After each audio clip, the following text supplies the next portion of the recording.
Cortez Kennedy, an icon with the Seattle Seahawks who was inducted into the Pro Football Hall of Fame in 2012, has died at age 48, the Orlando, Florida, Police Department said Tuesday.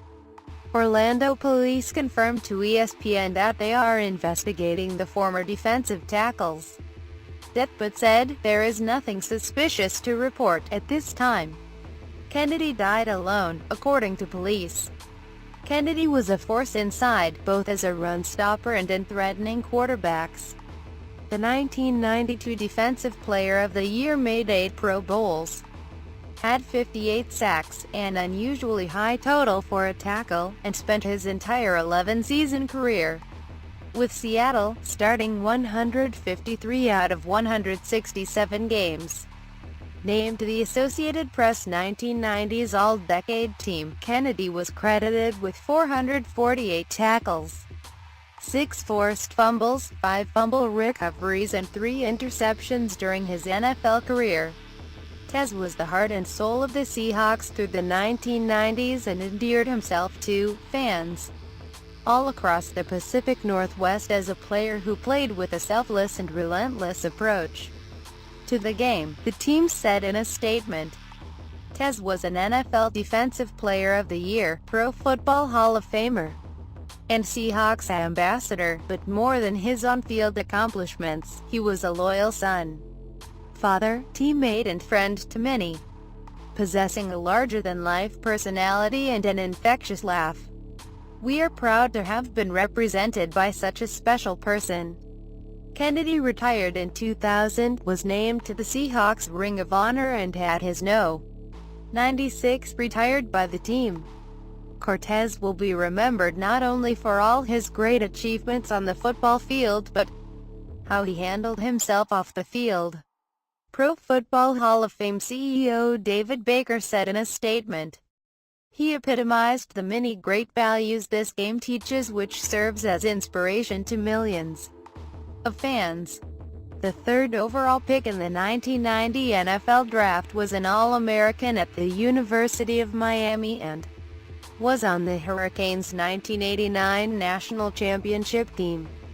Kennedy also was inducted into the Miami Hurricanes Ring of Honor and the university's Hall of Fame. Jimmy Johnson, who coached Kennedy at Miami, said he was shocked by Kennedy's death. Kennedy's personality was evident nearly 30 years ago when Dennis Erickson, who succeeded Johnson at Miami, first met Kennedy.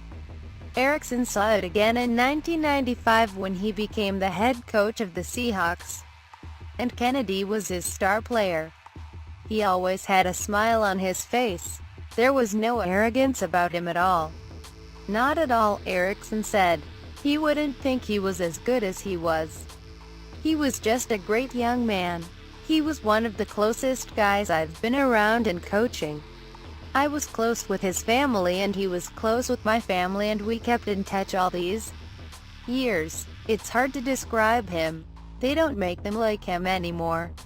Even though he last played for the Seahawks in 2000, he remained a significant part of the organization.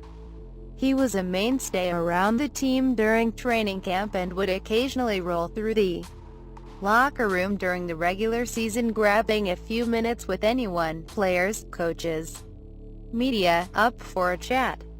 Seahawks players past and present expressed their condolences on social media.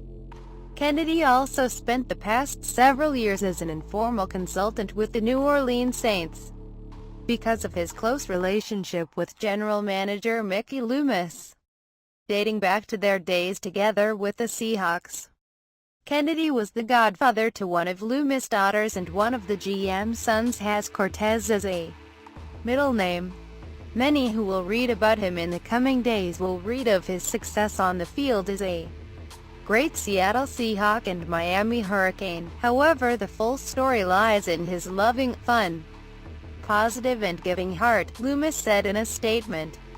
"In my many years working in the NFL, no one better exemplified what it meant to be a great player on the field.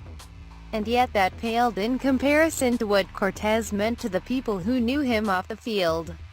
People of all races, religions and nationalities counted him as a friend. Athletes and non-athletes alike. We should all aspire to have as big a heart as his. Words cannot express the sense of loss and heartbreak we as an organization are feeling at this time, Saints owner Tom and Gail Benson said in a statement. Cortez was a man who was truly a role model and inspiration in every sense. He was considered a part of our family, and we will miss the happiness, joy and insight he brought us each and every time we were fortunate enough to spend time with him.